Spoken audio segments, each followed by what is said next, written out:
Hello, my name is Bernard Kane. I'm the viola player here with Gros Morne Summer Music, and I've been asked to talk a little bit about Hector Berlioz and the Symphonie Fantastique, which he wrote in 1830.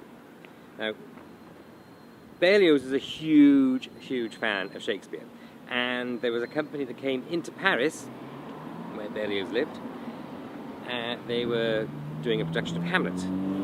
And this actress by the name of Harriet Smithson was playing the role of Ophelia.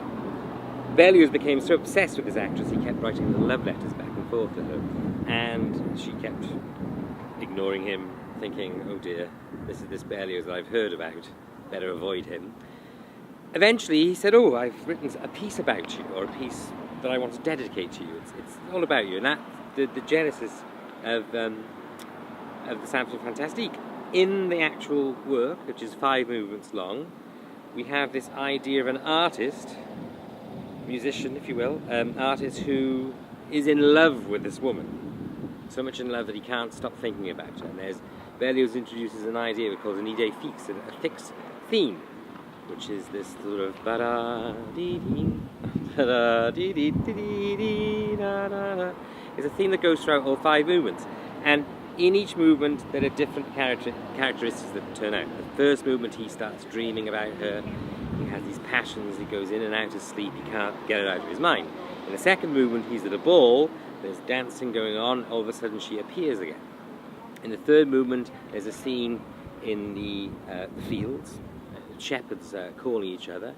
And it's a very pastoral setting. And again, she appears. But this time, there's a sort of thunder. There's some storms in the background.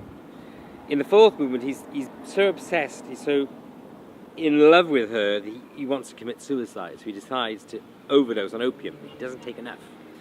And he takes the amount that makes him believe that he's killed the woman he loved, and he's actually been marched to the scaffold, to the guillotine. And just at the moment when the blade is about to come down, he sees her again, but it's too late.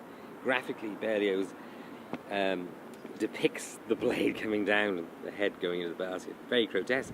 And grotesque indeed, because in the last movement we're at a witch's Sabbath, dreams of a witch's Sabbath, where his girlfriend is the woman he's in love with, turns up, but no longer is she this beautiful sort of theme, she's actually turned into a witch's Sabbath. Her theme is this grotesque cacophony of sound as the witches sort of dance around his dead body, if you will.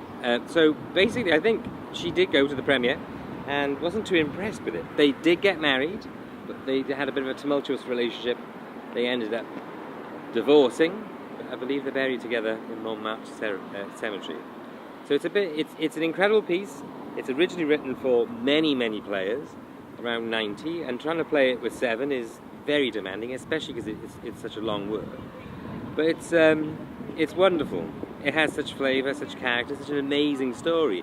And Berlioz's life story, in itself, is something quite extraordinary. Well worth the read.